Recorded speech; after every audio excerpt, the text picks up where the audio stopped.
Pixel Therapy is a member of the But Why Though podcast network. Go to butwhythoughpodcast.com for an inclusive geek community offering pop culture news, reviews, and podcasts. Something can catch my interest, even if I don't like it, even if I fucking hate it.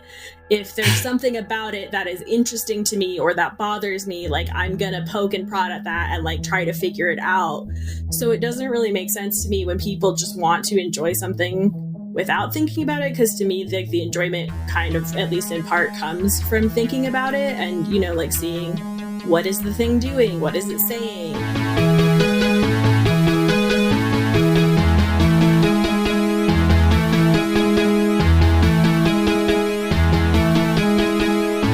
Welcome to Pixel Therapy, the video game podcast where we look at the games we play through the lens of the player, where what you play is just as important as how you play it, and where emotional intelligence is a critical stat. Every other week, we bring on a guest who may or may not consider themselves a gamer to discuss the games that have made them and changed them, and all the feelings they have about our favorite pastime. I'm your co-host, Jamie, pronouns she, her. And I'm your co-host, Spencer, pronouns they, them. And this is Pixel Therapy. Let's kick things off, as we always do, with our Patreon shout-outs. This is our super special thank you to everyone who subscribed at our Patreon name in the credits tier for the month of December. This month, we want to give some gratitude to Val, Genevieve, Lindsay, Grace, Jackie, Ben, and Cortland. Thank you all so very much for your continued support. Mm-hmm. Remember, if you, lovely listener, want to get your name in the credits, you can hop on over to patreon.com/pixeltherapypod, where you can subscribe for as little as just $2 a month, which unlocks a monthly bonus episode of Pixel Therapy for your listening pleasure. And if you're a fan of what we do here on Pixel Therapy, please consider sharing us with your friends and family, rating and reviewing us on Apple Podcasts, or you can write into the show by emailing us at pixeltherapypod@gmail.com. We'd love to hear from you. Mm-hmm. Send us an email. Write a little something in an email and hit send to us. I'd love it. I would love to receive an email. All right, it's time to get cozy. Pull up an armchair. Feel free to lie down on the couch, and let's talk about our feelings. Spencer, how are you? Oh my gosh, Jamie, I'm great. I'm upgrading my space. Ooh. And I'll tell you more. Yes, I was going to say, tell me more. I've gotten these hexagons. They're these hexagon lights, and they look like panels. Oh. And I put them up on my wall, and I look very like streamer core right now. Yeah, I feel like I'm ready to just debut on Twitch. Like, I'm just ready to drop into Fortnite. Yeah. I'm ready to jump into the metaverse, people. But they're really cool. I don't know. I was looking for something to kind of trying to make my game space more inspirational. Even though when I sit down to game, I'm pretty much just like laser focused on the TV. There's something I'm trying to like be better about making the space in which I game feel like self-care. And so one of those things was the lighting situation. It's kind of like the room I'm in, it's where the magic happens. It's where I podcast and where I game, and where I work and where I sleep. But, all in one. Yeah, it's all in one. Also, I'm amused by that because you have a large, country farmhouse, and yet all the magic happens concentrated to one key room. Yeah, well, unfortunately, I have to share the house with other people, and it's like weird that I can't leave my gaming stuff everywhere. It's like, what's up with that? You don't want to see me playing Assassin's Creed Valhalla for like 12 hours a day? You don't? Oh, I think the bigger issue is that Tales of Arise background noise. Not a great one to be a backseat gamer for. Yeah, everyone in my house knows exactly what all of the battle cries are in Tales of Arise. Lightning Tiger Blade. We've said them all to each other like constantly, just because that's amazing. It's inescapable. Because the other thing about like an old farmhouse covered in wood floors is that sound travels. So pretty much anywhere you were in the house, you would hear Law crying out his battle cry whenever I was playing Tales of Arise. But I really like these panels. They're called nano leafs if people are interested. I'm not getting compensated in any way for this, so it's a genuine endorsement. No kickbacks. I don't know.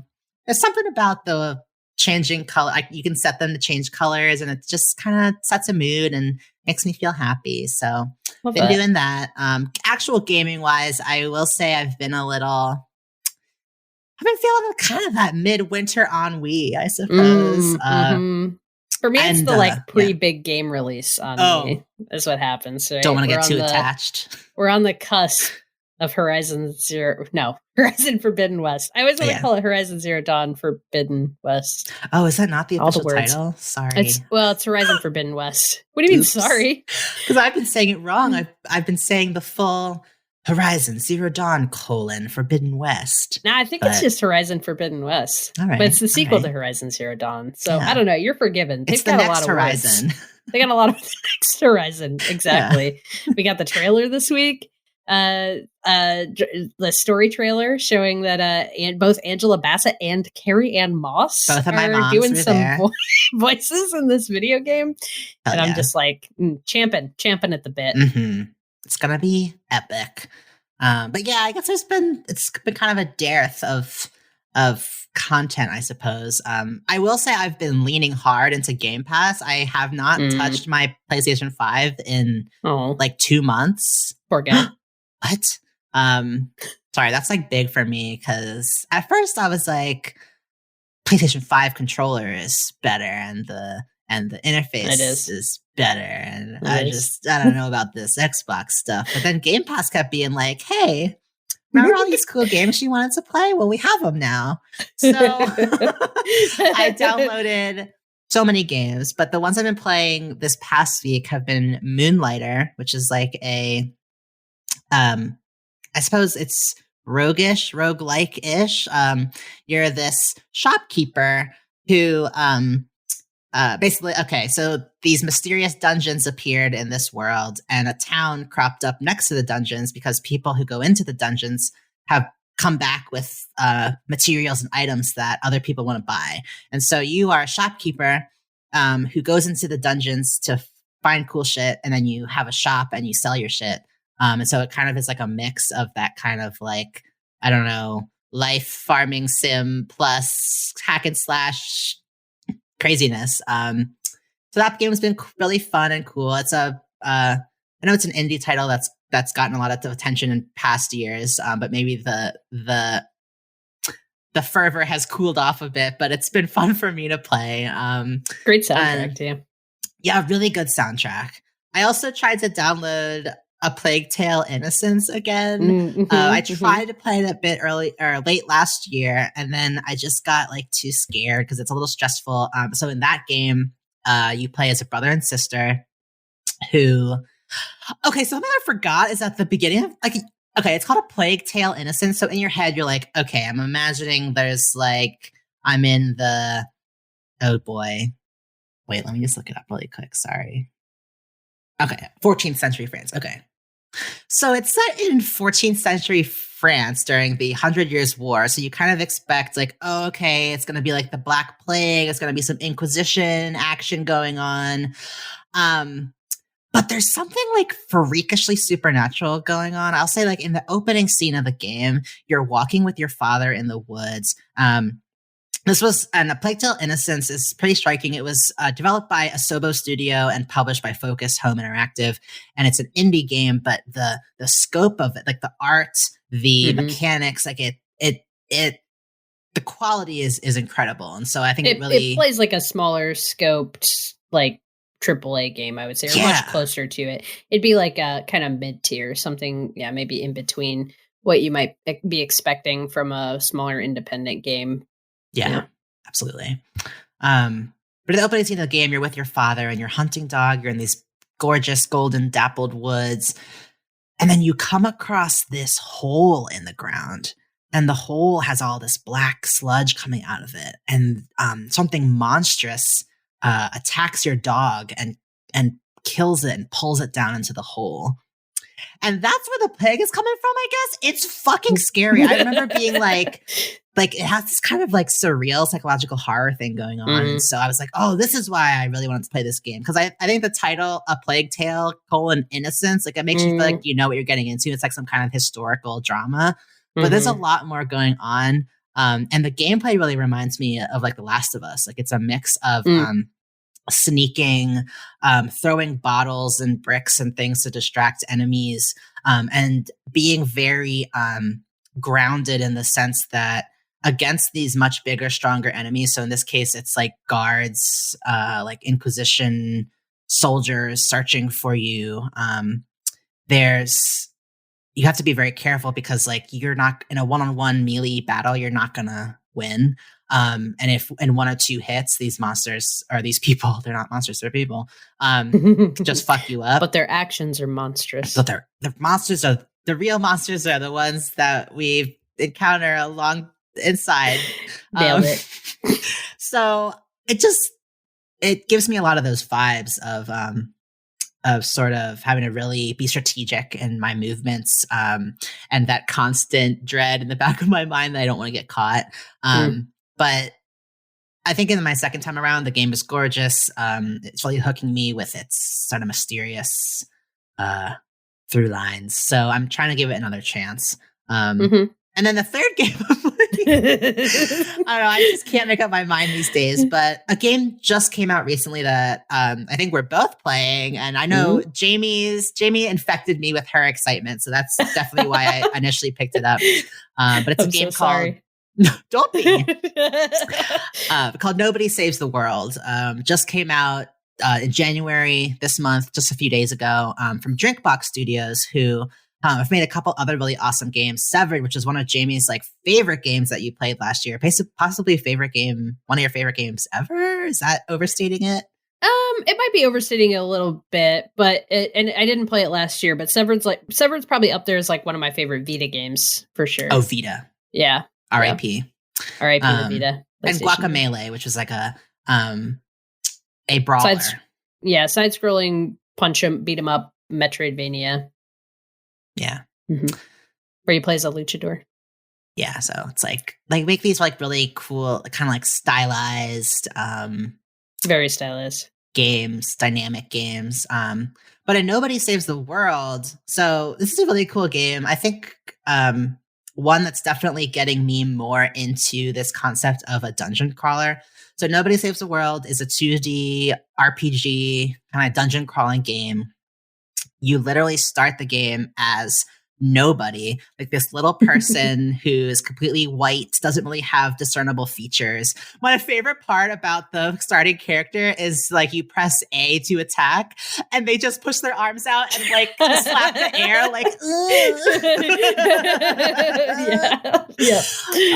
so like you're just, the embodiment of weakness. And you discover a magic wand, kind of honestly very Chicory style. It really gave me those vibes of just sort of being this nondescript person who discovers something that gives them a power that makes them capable of being the hero, or redefining what it even means to be a hero. But in this game, you pick up this magic wand that you're not really it's not meant for you, but you're there and you pick it up.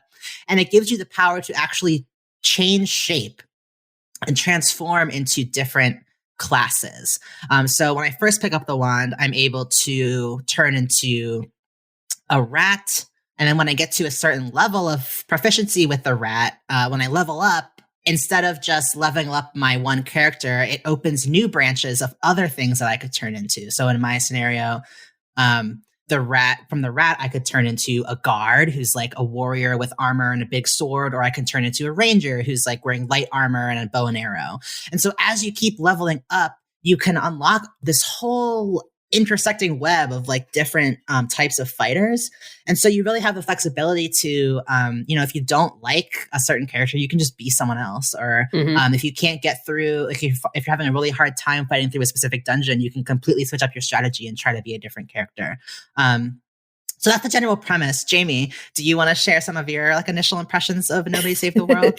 Well, I also love the design of the titular nobody. And honestly, the art in Drinkbox's games is one of the biggest draws for me. I'm a big sucker for a creative art style. Yeah. And I think they're a studio that's not afraid to use really vibrant and even like clashing colors The art design that they have gone with for this game, just the way the imagery pops on the screen and the way the characters are really brightly colored, but they almost, because it's 2D animation and everything has really kind of thick black lines around all of the character designs, it gives it this almost like your watcher, you alluded to chicory, but it feels like I'm watching a fully colored in coloring book play out in front of me. I can't say enough about the art style of this game. It's definitely that vibrant feast for my eyes is part of what's keeping me, definitely a big part of what's keeping me engaged. And the form changing that you alluded to, I think is such a creative and interesting mechanic. Because yes, you're leveling up the individual forms, the individual characters. You're also leveling up your base character. So as you're gaining experience, the game uses this really interesting kind of quest progression system where it gives you constant little goals, which, me, I love a list. I love a checklist. I love something that's going to give me a little check mark and say you completed it. Yes. I think for anyone who's a trophy hunter or who plays games for the that kind of like drip feed of satisfaction at completing small tasks. Validation. Nobody Saves the World is for you. This is for you. This was specifically designed. You want a cookie? You will get a cookie very consistently.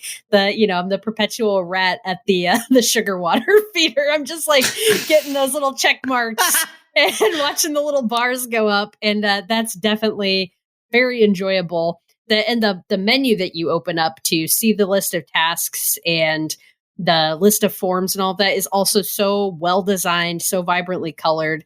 Just really fun to look at and to feel like the feeling of progression is almost constant if you're mixing up your forms. And I really appreciate that. It makes me feel like I'm achieving things. And, you hear us talking a lot about these mechanics in the game. And I do think that's a strong part of the game. I don't think, the narrative is very minimal. You're this nobody, you wake up, the world is ending. This thing called, is it the Calamity? Yeah, I think is that that's what it's called? Is taking over the world. And the head magician of this area, who would usually be the guy Nostramagus that everyone would go to solve all of their problems, he's missing. And the only person that his next in line, his assistant Randy, is the only guy left, and Randy's a little shithead. Yeah, jackass. And so you steal the wand, and you're going to try and fix this. And basically, you just go through, narratively, you're going through these quests, and nobody's giving you any credit for anything that you're doing. Randy keeps showing up and trying to steal credit and also put you in jail for taking the wand that he thinks belongs to him. But you don't give a shit. You're just out here to do what you can do. Yeah. And that's kind of all we get from the narrative at this point, at the point that I'm at in the game. And I don't really see this necessarily going anywhere incredibly. I mean, I'm sure it'll be a fine narrative, but I just, I'm not expecting for that to be where my enjoyment comes from in this game. This is not, a game that I'm going to be touting the writing or anything like that. What I'm loving is that constant feeling of progression and the variety of forms that I get to play with. And one more thing that I'll throw in there with the forms, you're leveling up the forms, but I've also reached a point in the game where I'm starting to realize that you're also leveling up the abilities. Because each of the different forms you can change to, and I think there's a lot. I want to say there's like 15 or 20 different forms in the game that you can unlock. So there's a huge variety there, and they all play pretty distinctly. But they have their what's called their signature attack and a signature passive ability. Each character has a signature, one of each of those locked in.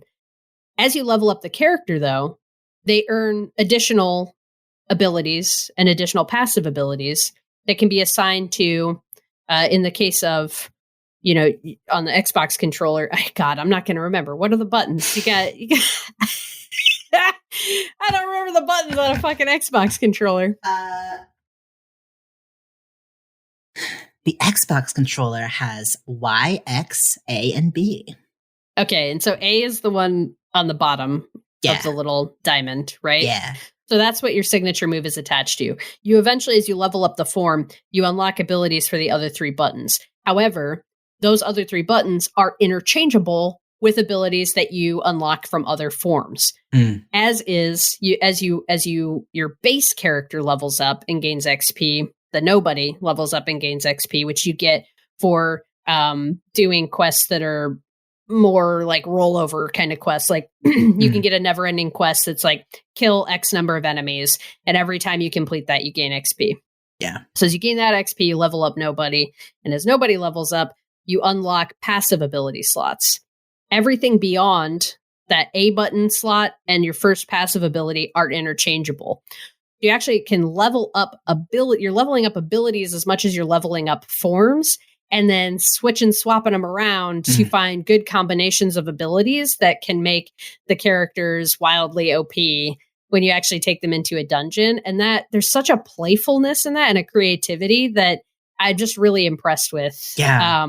And I've really just super enjoyed going with getting into each of the forms. I love when I unlock a new form and I can just run around with that form for a while, get the hang of the base attack, and then start mixing stuff up as I level it up and trying to find a good combo that's going to just decimate a dungeon. I don't feel like I'm very good at the game. Really. I'll go into a dungeon that says it's at my level and just get my ass handed to me for a while until I kind of figure out the puzzle. I feel seen. I feel like there's a bit of a puzzle element to it because you kind of have to figure out, most of the dungeons, like, okay, there's a lot of enemies in here that are that require a specific type of damage. So how do I find a character that's both going to be able to stay away from them, deal out that kind of damage? And okay, there's going to be swarms of these enemies, so I have to be able to deal out a lot of damage quickly. What's kind of the way I can stack debuffs against these characters and take out a lot of them at once? I don't know. Yeah. So it feels like there's a level of strategy involved in that too. It's not just mastering the actual mechanics of the game. Yeah. Is any of that resonating? I don't know. How are you feeling about all that? So much. What you're saying about the art style, like it feels very much like I'm playing a 90s cartoon. Like I feel almost like I'm in like Courage the Cowardly Dog or like Rocket yes, Team, that's a great pull. Like it feels very cartoonish and alive and irreverent. Like I absolutely hate that the first land that you explore after you leave the first town is this forested area, and it's called the King's Bush. I totally missed that. That's amazing. Like everything, like a lot of things have these very tongue-in-cheek, just completely irreverent names.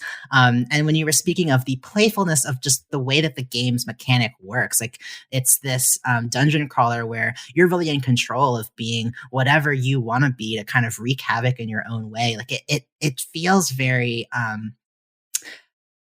collaborative and cartoonish, and it almost, not in a literal way, but it reminds me of Inscription in the way that it's sort of breaking the rules of what this type of game is supposed to be and sort of putting control in the player's hand, almost like being part of the game that's being created. And I find that very charming and playful as well. That the playfulness just really resonated with what you were saying. Yeah, absolutely. Do you have a favorite form yet so far? Oh, man. Oh, I really like the animals, like being the horse or I the love being rat. the horse. Yeah. Also, like, I just like the little things that I think the way that the game can be really immersive is the way that the world reacts to the different forms that you're in. And like as a horse, I fell in love with a majestic stallion, and like that was just an interaction. That beautiful gold stallion. Yeah, like, I just was not expecting that. Like, there's these horses out in the world, and any other form, like you interact with the horses, and it's like it's a horse, or like this horse doesn't care about your problems. And I was like, oh, okay. And then I was like, oh, I have a horse form. Like I should try that. And I turn into the horse, and it's like, now this, when I talk to the stallion, it's like, now this is a specimen of a horse. Like you lay your muzzle across his glistening back. And I was like, whoa, there's like stuff happening in here. Yes. Some light horse erotica. Yeah. Like light horse erotica fan fiction, I guess. Like, yeah. So it's just like things like that. It just really make it unexpected and enjoyable. And like I said, I'm not a real dungeon crawler player. I get same. Even in this game, entering some spaces, I'm just like overwhelmed by the amount of enemies coming at me. And I've been feeling like, oh my God, am I just really bad at this type of game? But what you said about it being a puzzle is kind of making me shift my perspective a bit. And if I can approach it that way, I think I might have a better time. Yeah. No, I definitely have, every dungeon that I've gone into outside of the ones that I would like, the very early ones, if I'm not well above the dungeon level, or even if I am, that you can very quickly get overwhelmed by the enemies. So that's definitely been, when I found myself getting frustrated, I was kind of like, I think I'm just like not tackling this correctly. I don't think it's about finding the right form that I'm going to be able to go in there and just melee them to death. Like that's not what the game wants me to do. The game wants me to figure out what's a way that you could attack these folks that would allow you to actually take them out quickly enough that you're not just getting your damage mode down. Yeah. But I do really love the horse form in particular. It's also particularly unique to control because the horse's primary attack is to kick with its back legs. And so it's kind of it's not a very intuitive way to play the game, because you actually have to turn the horse away from the thing that you want to attack. Yes. And then you can hold the right trigger to like basically keep the horse locked into that position. And then you can still move it around the screen with the left joystick. But once I got that mastered, I did totally mow through a couple of dungeons with that, because the back kick, the horse has a lot of HP, and that back kick like throws enemies both into each other and the wall and makes them take impact damage. And it was just like, just demolishing people with that. There's a lot of fun once you get it together.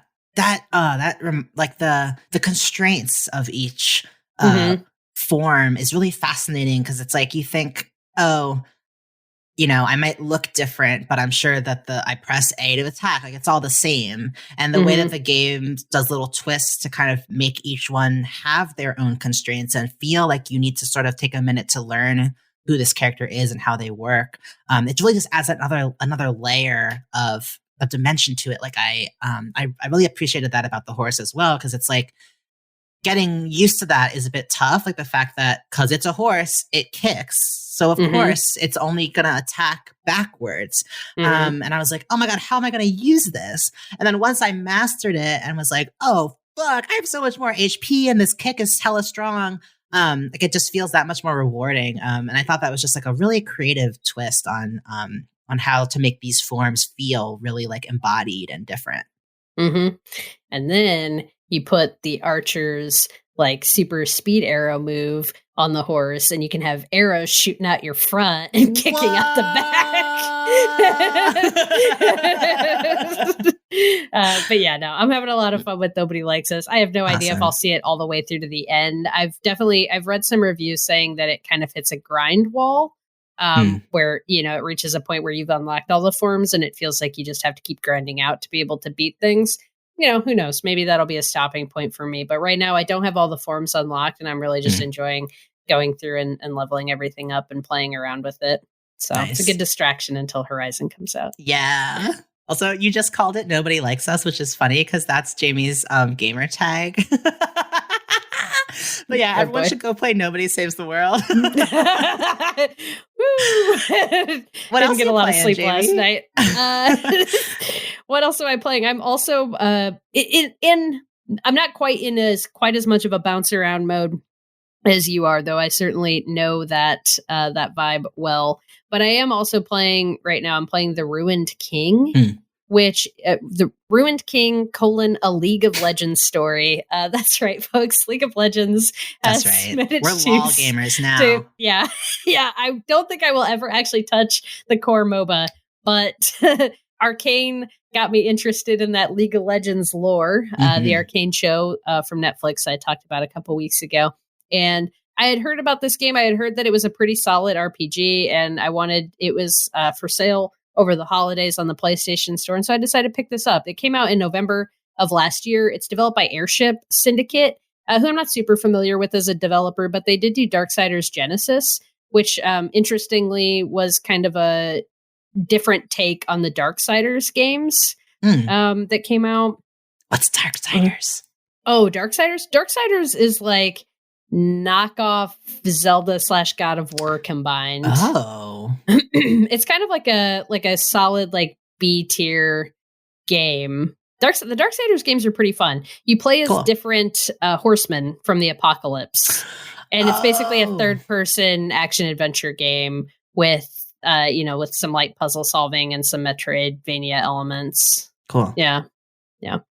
But Darkside Genesis was a departure from that format, and it was like, I believe it was like a top-down RPG game that you could actually play co-op. It's more like a Diablo kind of dungeon crawling sort of thing. So anyway, they're a developer that has apparently done this before, where they come into an existing franchise, they take the world, the lore, the characters, and they make a game that's like functionally very different from the game that all that stuff comes from. Ruined King is a turn-based RPG, a spin-off to League of Legends using characters and settings that originated in the MOBA.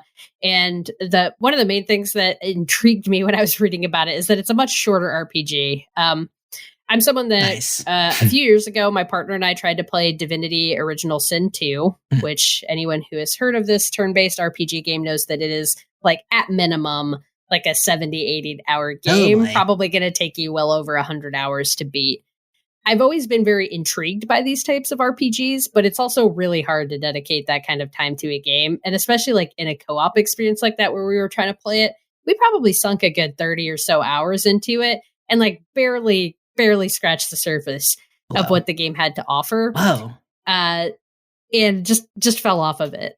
I liked the idea that this was a more compact experience, like version of something like that. I don't think that's going to appeal to everyone. Like people who are hardcore into turn-based RPGs, this is probably not going to be the type of, this is more like a baby's first turn-based RPG experience.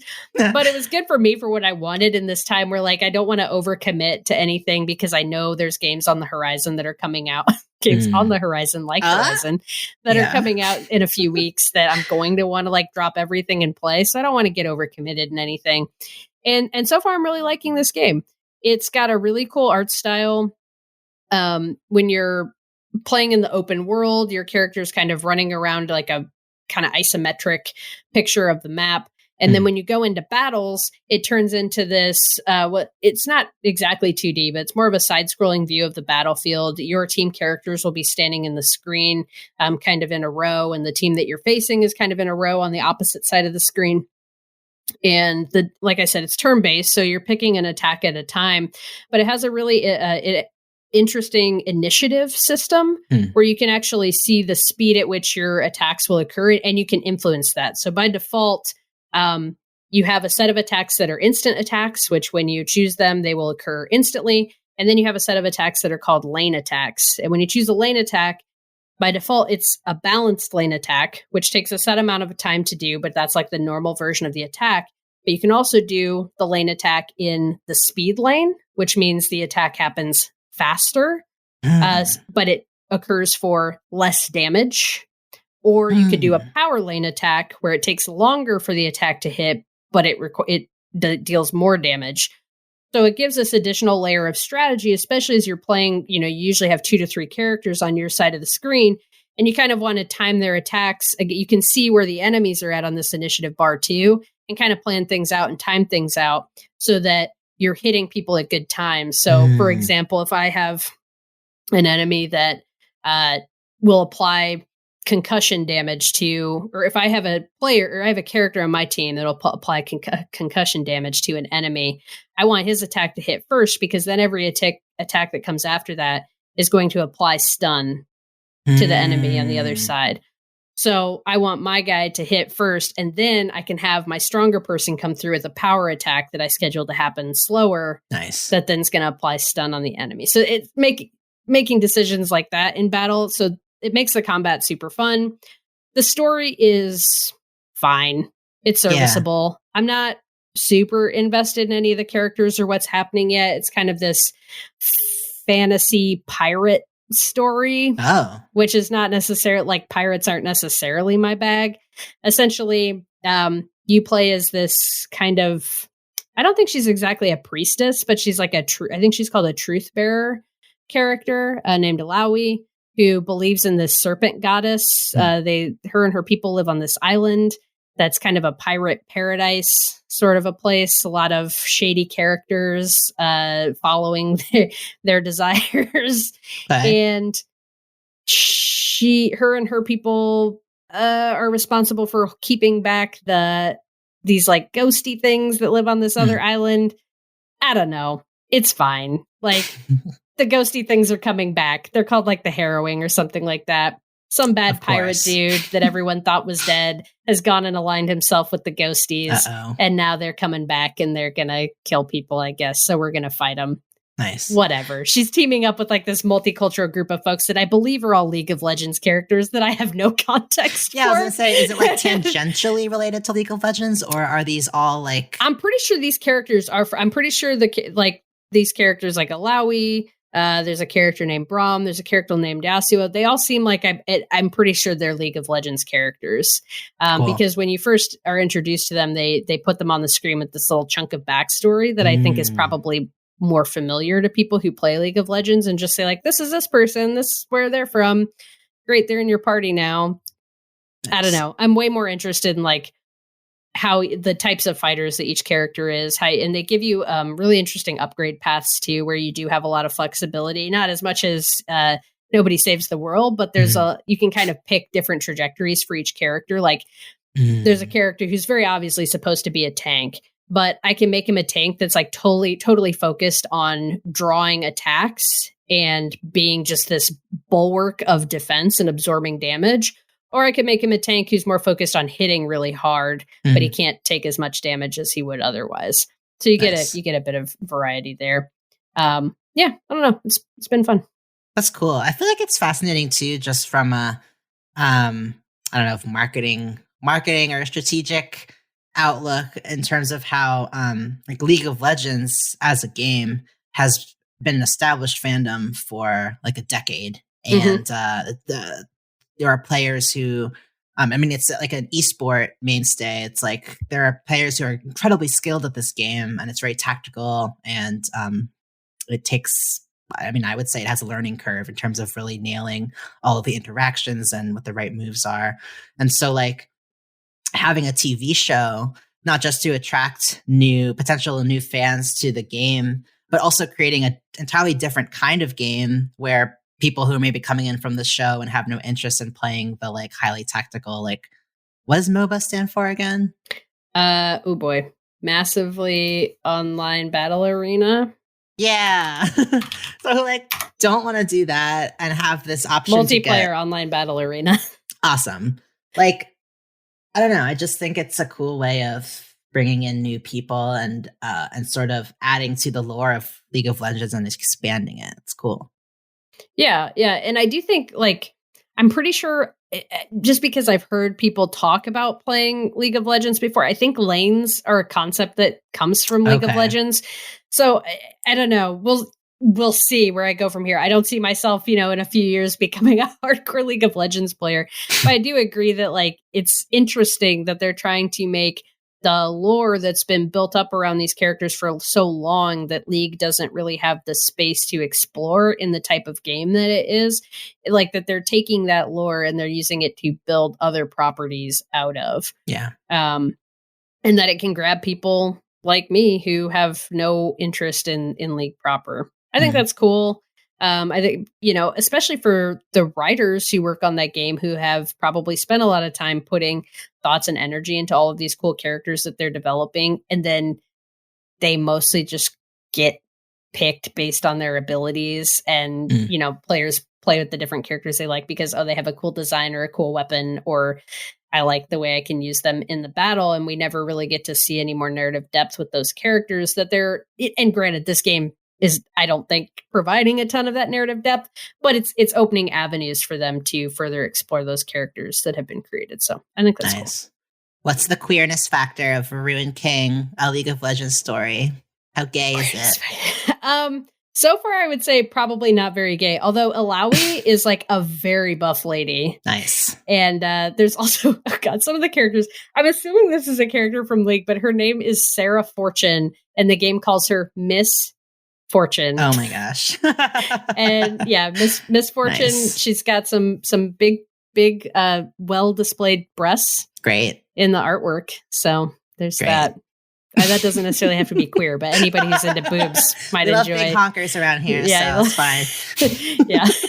And Braum is kind of a big himbo. Great. So yeah. Himbos represent. Chads rise up.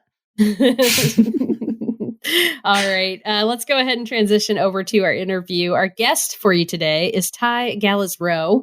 Ty is a writer, podcaster, and the editor-in-chief of Uppercut Crit, a games and media site devoted to punching up through high-quality content that focuses on highlighting marginalized voices and great criticism. We spoke with Ty about how internet spite has helped Uppercut's growth, their tips on how to avoid boring homogeneity in mainstream gaming, and the inexplicable allure of Dontnod's Vampyr, despite it not being a very good game. Spencer and I had several good laughs with Ty, and I'm sure you all will too. So without further ado, here's our interview with Ty Galiz-Rowe.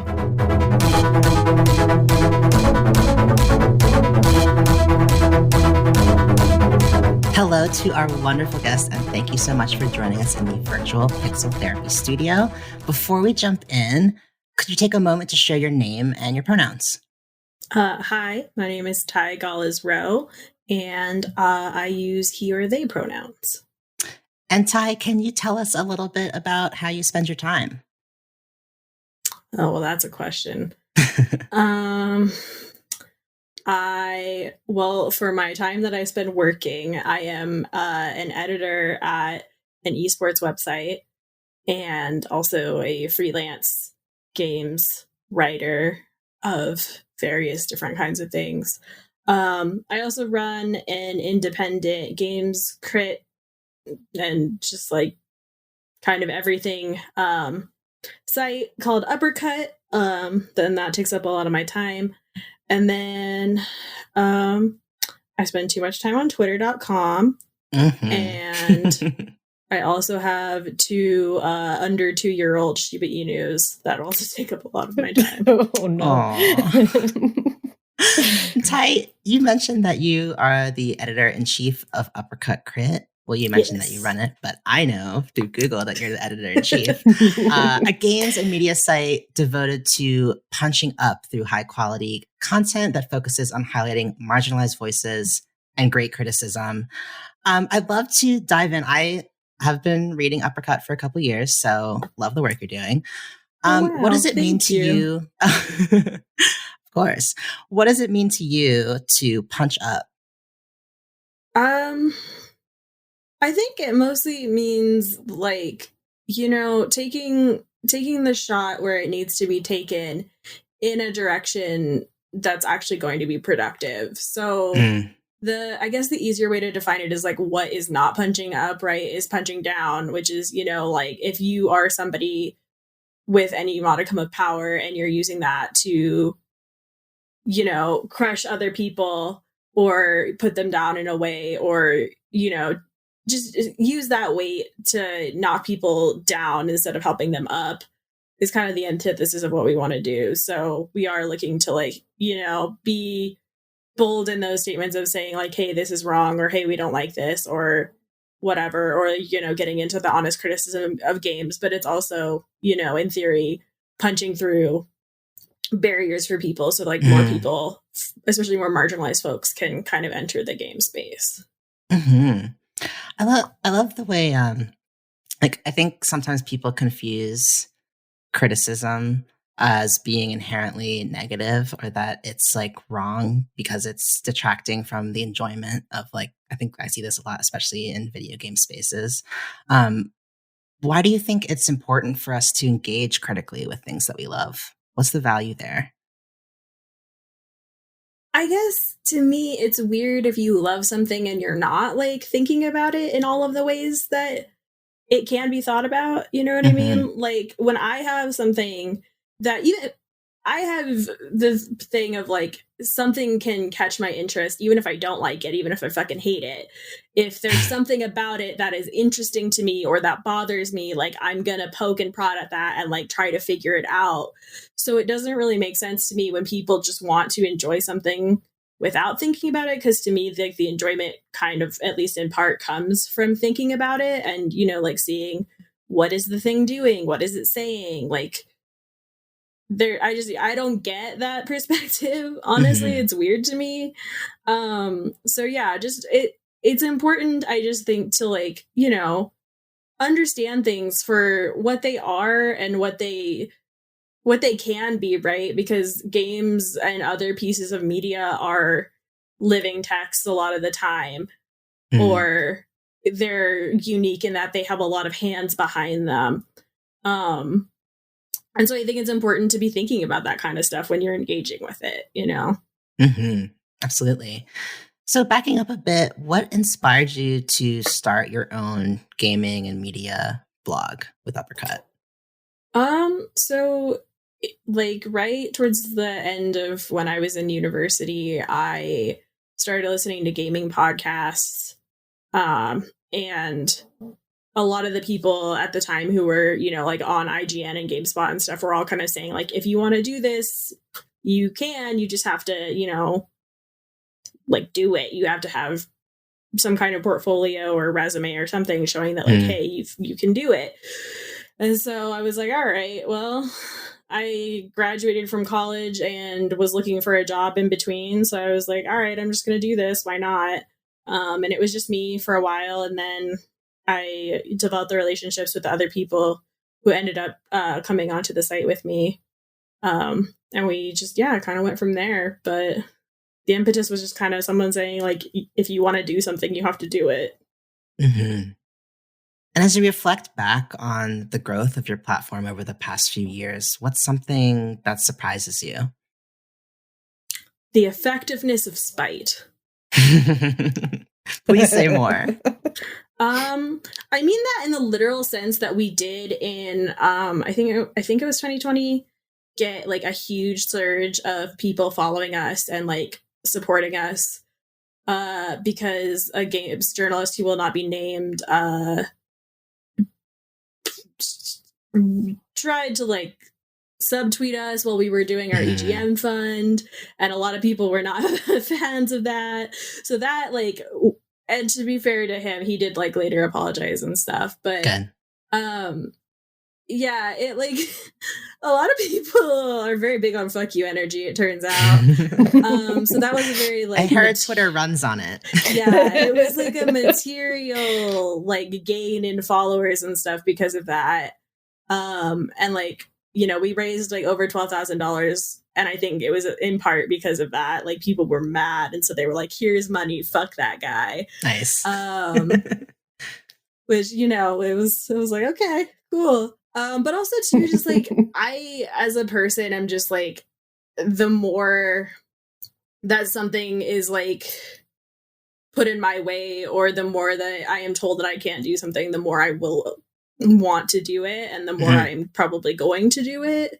So anytime, you know, like the odds of being, you know, a little indie site that has anybody give a shit about it or that is able to pay people or whatever are not high, but I did it. We did it anyway. Absolutely. Something I appreciate too about your coverage, Ty, is that you have this penchant for highlighting and celebrating indie games. Like I think about your coverage of titles like Cooked with Love, Summer's End, also like your undying love of Battle Chef Brigade. And I was curious, like, Chef Brigade. I feel free to tell us more about your love of Battle Chef Brigade, but I'm curious to just hear in general, like, what drives you to keep searching through and highlighting indie games? What do you love about covering indie games? I don't like to be bored. I actively get like, you know, like the sensation of being hangry. Like I also feel that when I'm bored, I get like very pissy. And itch, like once I discovered it, was the easiest way to get over that because there's just so much on there. And because people are just like making whatever they want, like some of it is very strange, like, you know, Five Nights at Freddy's fan games, which is fine, but there's a lot of just like all kinds of different stuff on there. And so like just messing around with, like, I just enjoy as an activity, like scrolling through itch, like that's just like for funsies, a thing I like to do. It's the new Instagram. Yeah, pretty much. It's more fun too because you see stuff and you're like, what the fuck is that? And then you look, and sometimes it's really cool, and sometimes you're like, nope, that was not what I wanted to see today, and that's fine, you know. That's the creative market. But yeah, I just like that there's always new stuff and like things to poke around at that, you know, mainstream AAA gaming and even prestige indie to a degree, like tend to just homogenize everything because, you know, like you're trying to appeal to people who want to buy shit. So like, yeah, we've unlocked the marketing secret, y'all. We can only make one thing.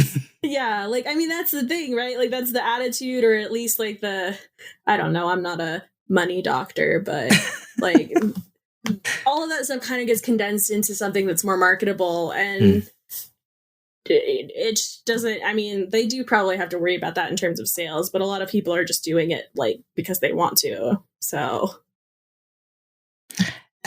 this approach that you take to itch and just constantly browsing it and being inspired by what's there, I kind of want to try to internalize that, because I personally get overwhelmed and stressed out by the idea of how many games are out there that I'll never be able to play, and my long ass list of games that I do want to play and still won't get to.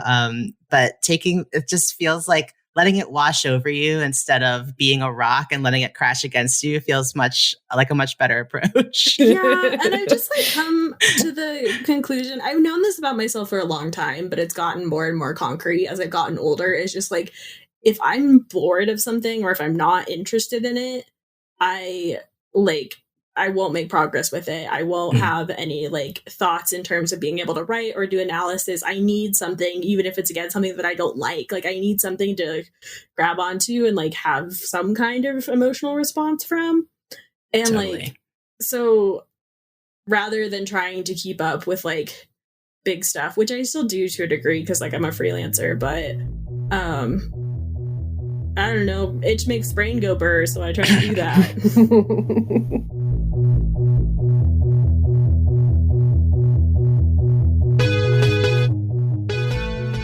Okay, so Ty, what's your personal history with video games? Oh boy, I've been playing games in some way or another, like ever since I can remember. I played a lot of like edutainment PC games as a child. I had like an animatronic Barney who was like plugged into my computer. Sounds kind of terrifying, but I'm also intrigued. Yeah, I don't remember. I remember he was there. I think he could move, but like not a lot. Did his eyes light up? No, I don't think so. Okay. Thank God. Yeah, I don't think there were any lights. The game that was actually really scary for me when I was a kid, when I was super, super little, I had a Sesame Street game. And there was like a mini game in it with like masks. And I don't remember the premise of the game, but it was so fucking scary. Also, Team Elmo, fuck Rocco, while we're on the topic of Sesame Street. I just feel like that rock is getting a lot of hatred for something that it's just vibing. It's truly just a rock. Okay, true. So introverts rise up. Rocco just wants to chill. I can respect that. But, and then like, I think my first actual console was the Super Nintendo. And I got that when I was like 5. But I had like a weird growing up with games, because I always had games, but it was only ever like, my dad would buy me games usually like, I don't know, like once a month or something. But it was always like used games that were like $20 or under.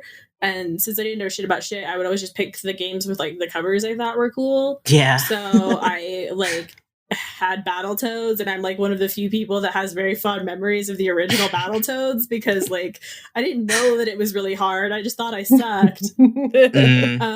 So it was fine. And then like I had an X-Men game on there that was cool. And yeah, so I just had like random shit. And that was kind of the whole thing throughout gaming. Like my GameCube, my PlayStation 2, it was just like whatever random thing looked cool. Which I think kind of explains most of my taste now, because I'm like, oh, that's a weird thing. I like that. Yeah, add it to the inventory. Ah, man, that unlocks some memories for me too, of just like living in the GameStop used aisle. And like so much of the time, it would just be like the game case would be replaced with like just a white case that had the block printed name of the game. And so I would kind of just be like, welp, I have $8. I guess I'll pick the one with the most interesting title. And I miss the kind of just like reckless abandon with which I approached games at that age. Like, yeah, just if the console looked cool or the game just had a cool monkey and a ball on the cover, like I was all over it. And now it's like I have to read all the reviews and see whose vetted opinions, what the scores are and the rankings. And I think that like there's something to be said for being a kid who was gaming on a budget. Like gaming as a child, like with parents who did not have the money to like always be getting you everything. Like you have a different experience, and I think it makes you a stronger person. But I still do that now. I just do it with the itch and then with like the Nintendo eShop. Like the money that you all sent me, I literally just went on the Nintendo eShop and was like, what little weird shit can I find? Proud to help with that. And Ty, how do you feel about the label of gamer? Do you consider yourself to be a gamer? I think that it would be farcical for me to say that I'm not a gamer, considering that I write about video games and play them for money. But I don't identify in that way in the same way that I would identify with like other parts of my identity or personality. Like I am actively trying to find more hobbies outside of gaming because I do really love games, but your brain can't just be all one thing. So I am resistant to it as a label, but I think it would be stupid for me to be like, I'm not a gamer. Come on. It's interesting what you're saying about like how your brain can't all be one thing. My next question was going to be like, how has becoming a games critic changed your approach to gaming, like as a hobby, if at all? It definitely has changed it. The thing is like weird, right? Like again, like I'm just I guess like an intensely critical person like inherently. So like whenever I'm playing or interacting with something, I'm like, analyzing it, which is it is what it is. So it hasn't changed that too much, but there definitely is a fatigue because I play a lot of games in a year, just like because I want to, or because there's coverage I want to do or whatever. So I do definitely get kind of tired and like listless with it sometimes, but I think it also reinforces like, I definitely want to keep getting back into like the roots of finding like little weird stuff that I like, because that continues to be the interesting kind of spark joy stuff. Yeah, what are your when you say like the interesting weird stuff, like what do you look for? Like what are you trying to feel, and what kind of vibes do you want to get out of the games you play? It depends on the day. I like fucked up little horror games. Like if you show me like a fucked up little Twine, different platform. If you show me like a fucked up little horror Twine or like interactive fiction thing or like a visual novel, very about that. I'm always here for a murder mystery shit. I love to solve a murder. I do just enjoy like visual novels that have like, I don't know, fun premises or like stuff that's like, I don't even know. I just like fantasy or like urban fantasy stuff is always fun in visual novel department. A lot of people have a lot of fun doing that kind of stuff. And then other than that, I'm just looking for like, sounds like makes you say like, what the fuck? Or like that just has a funny premise or that like seems like it's saying something. There's like one that I saw recently that's like about working at a pizza shop at night while you're like being hunted, and it's like talking about like capitalism and like being a fucking delivery worker having to deal with all this bullshit.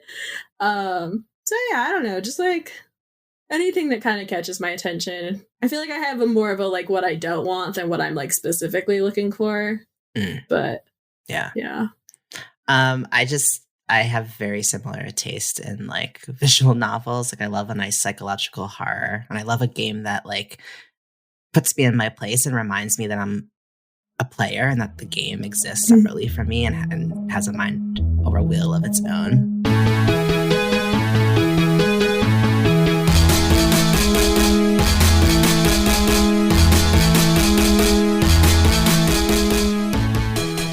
So you mentioned you like to solve a murder, do a little like horror. I on love this. to solve it. I cannot emphasize enough how much I love to solve a murder. Like, I'm very anti-cop, but I love to solve a murder. Yes.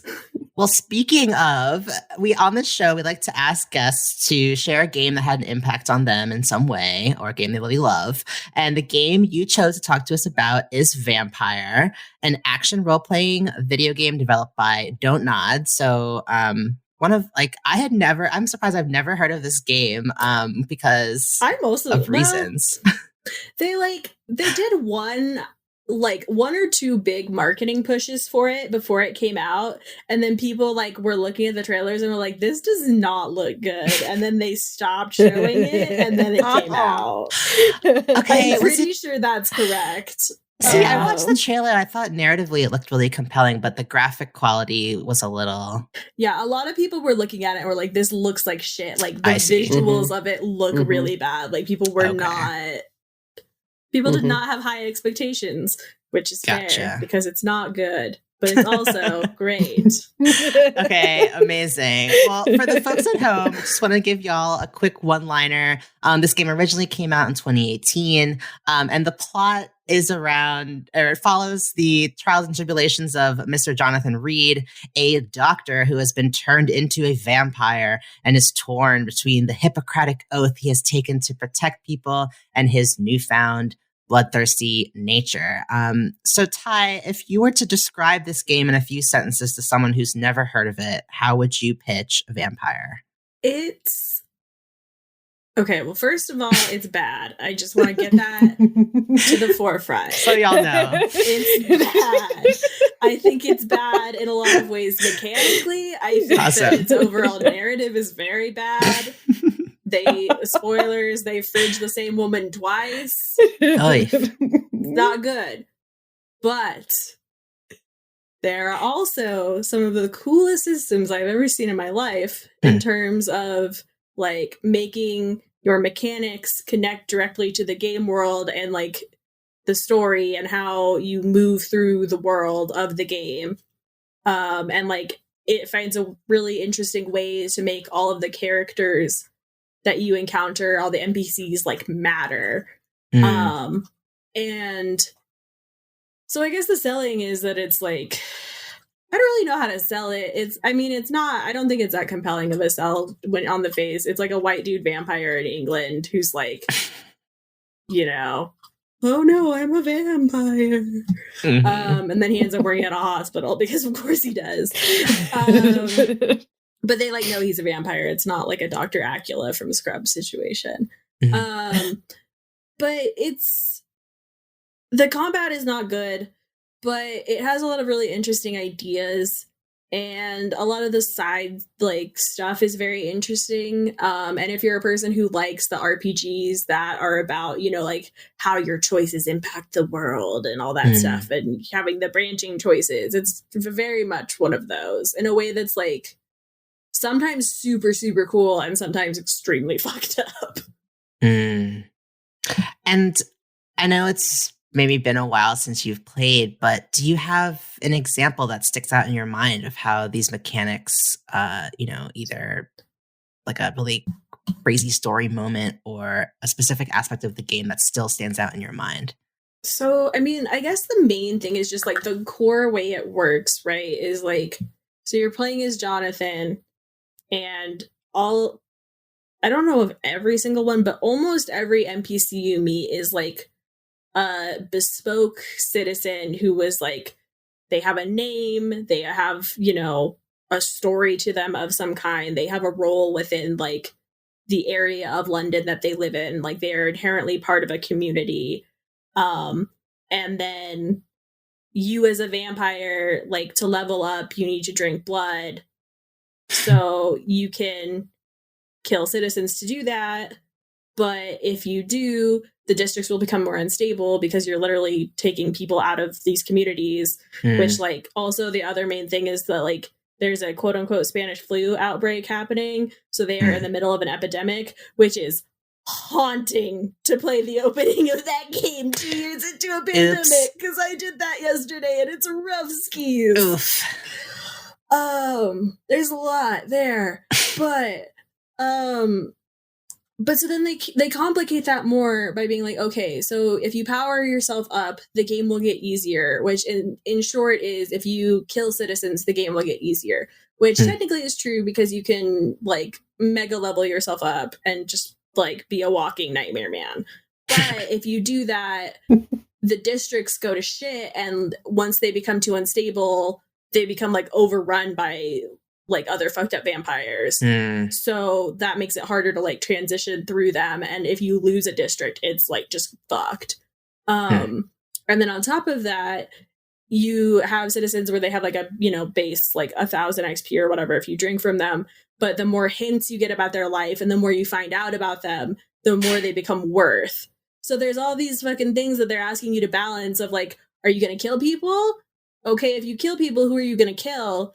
How are you going to, like, balance the books here with all of these other factors? And then, well, are you going to kill them now, or are you going to wait and find out more shit about them? And if you do that, are you going to go do all their fucking side quests? Like, how much are you going to invest in this person to murder them? Like, right.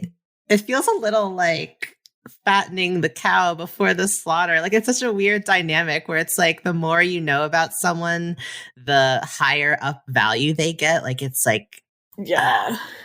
And then they add another level to it too of like Jonathan being a doctor where like people can get sick and start having afflictions, and if they get sick, it brings down the stability of the district too.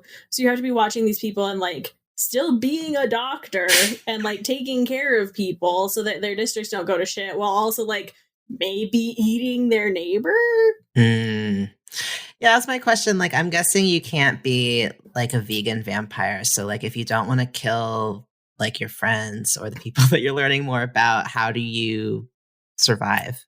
I mean, the game kind of posits to you that at some point you are going to have to eat somebody, and it tries to do it right at the beginning. There's a dude who like you find who gets stabbed and he's like clearly bleeding out, and it's like, here's this man, you could eat him. And I wanted to see what would happen if I didn't, so I didn't do it, because I'm pretty sure the first time I played it I did, and like he just goes to the hospital and is like chilling there. But I don't know, I think eventually you do have to eat somebody. And also there's a shithead priest that I absolutely want to eat because I didn't get to do it in my first playthrough. Great. But his mesmerize level is like really, really, really high. Like you can't. Oh, is that the level at which you can seduce them to drink their blood? Yeah, and it's like locked behind like acts of the game. So like until you get to the third act of the game, you're just like can't do it. So it's like, Oh, so you have to like outright attack people? Well, you have to like basically like you walk up to them and like I don't know, like vampire gaze them, and then you can like steer them into the dark and like a shadow, and then you eat them, because you can't eat people in public because there are like actual vampire hunters who will like try to fuck your shit up. Oh shit. Okay. There's a lot happening. It feels like a very alive like city, which is cool. And like all of this stuff just like layers on top of it to make it this very cool, cohesive experience, even if it's also like the main narrative is not good and the fighting really, really sucks. So you're in it for the relationships? I guess so. I'm also in it for I'm a fan of like old school, like Great Britain vampire literature. So it hits a soft spot for me there. And also you can tell that like there are bits and pieces where the writing team was like on their bullshit, and I wish that they had dialed it up a lot more. Because like I feel like they tried to make this like very serious main narrative that's just like kind of stupid because of how serious it takes itself. But there are other cool parts, like fucking the vampire hunter who is like the only guy in the city aside from the actual vampire hunters who are like, like religious guys. There's this dude who's like, I am the greatest vampire hunter ever, and you're like, you have to save him for being eaten. That's just great. And there's like a whole, one of the main narrative arcs is about like a priest who's been trying to help people, but he like gets infected, and like how do you deal with that? Like the sillier and like more like intrigue parts are great, and then it gets into the like old school vampire politics bullshit, and I don't know, it's just boring. But okay, so as a horror fan, like where on the scarometer would you place Vampyr? It's not very scary. It's definitely moody. Like it's a very dark game, and like if you're not paying attention, especially in certain areas, some of the like enemy vampire guys who are like, they're kind of like zombies, but they're like vampires. They will just like come out of nowhere and jump on you and like scream and shit. So there are definitely like some startle moments if you're like a startle baby like I am, but it's not too bad. Okay. And just in general, like, what brings you to horror? Like you've mentioned a few times that you love horror games, you love doing murder investigations, you like creepy stuff. Like, what is it about horror games specifically that draws you in? I don't know. Horror games I actually have a harder time physically playing, just because like the act of doing the scary things is like harder than, you know, being the bystander watching other people have to do the scary things. But I don't know. I've just always liked horror ever since I was a kid. Like I was super into Goosebumps and like was reading Edgar Allan Poe at arguably a too young of an age. So I've just always been into like, I don't know, I like to be scared, and I like thinking about like what's scary and why things are scary, and like the weird line between like rationality and like being illogical, but also how that could kind of blend into the supernatural or like stuff we don't understand, and like that in and of itself can be really scary. So I don't know. I like being scared. I like scary things. That probably wasn't a very eloquent answer, but no, it's funny. Like I hated horror as a young person or child. I guess I'm hopefully still a young person, but like, I just like couldn't. I would cover my eyes, cover my ears. I would get such vivid paranoia, like fears that like the little boy from like like these little monsters would jump up behind my bed in the dark corners I couldn't see. And so like I was just very anti. As an adult, my relationship with horror has like changed a lot. I really enjoy engaging with it, and maybe because like as an adult trauma survivor, I sometimes feel like horror is like a fun way to like get out of my own head and live someone else's nightmare. Can be really cathartic in a lot of ways. I also, it's funny too, because like I was a huge scaredy cat as a kid. Like my mom had a can of Lysol that she printed the label Monster Spray on to like spray on my windows and stuff, because I was super, super afraid. And like, but I've always been more afraid of like stuff that you shouldn't, like that's not meant to be horror. Like the gremlin from the Twilight Zone that's on the wing of the plane. Yeah. Super scary. That scared the shit out of me as a child. Or like the Gollum from the version of Gollum from the animated Hobbit movie. That scared the shit out of me as a child. I like did not sleep forever after seeing that movie. I fucking hated him. But like most horror stuff, like I don't know why. Traditional horror stuff, fine. Like little weird, like fucked up guys, not about it. Yeah. My earliest fear was the car wash that you stay in the car and you go through it. I did not like those either. They're claustrophobic. Things. Yeah. Just like scary arms, scary monsters attacking the car. You're just in there. You're in there. Yeah. You can't get out. Anyway. I don't like those to this day. I sit in there and I'm like, oh, I don't like being in here. I'll stand, please. Yeah, absolutely. Anyway, Ty, thank you so much for joining us on the show. Where can folks follow your work and keep up with your writing? You can follow me on Twitter at awothkeeper. I post pretty much all my stuff there. You can also check out Uppercut over at Uppercut Crit on pretty much everything. Yeah. Awesome. Thanks so much for being on Pixel Therapy. Yeah, thanks for having me.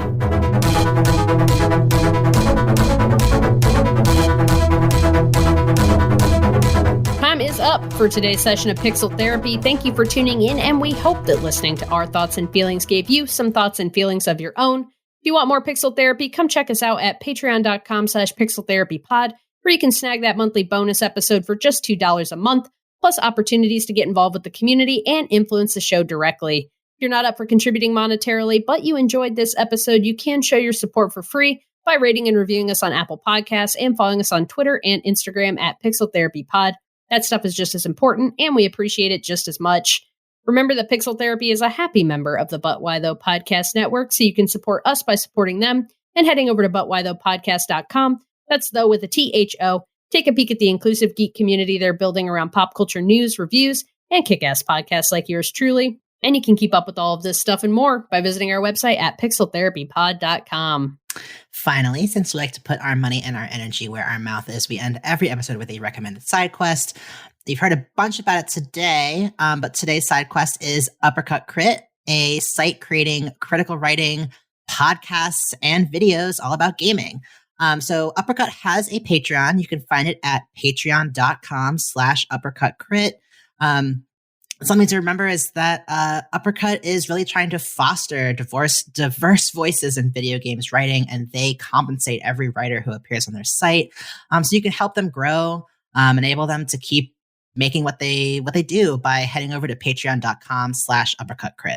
Thank you for that side quest, Spencer. That is our show for today. So go forth, run a story mission, level up some stats, and don't forget to hug an NPC every now and then. We'll be back soon with some more Pixel Therapy. Bye-bye.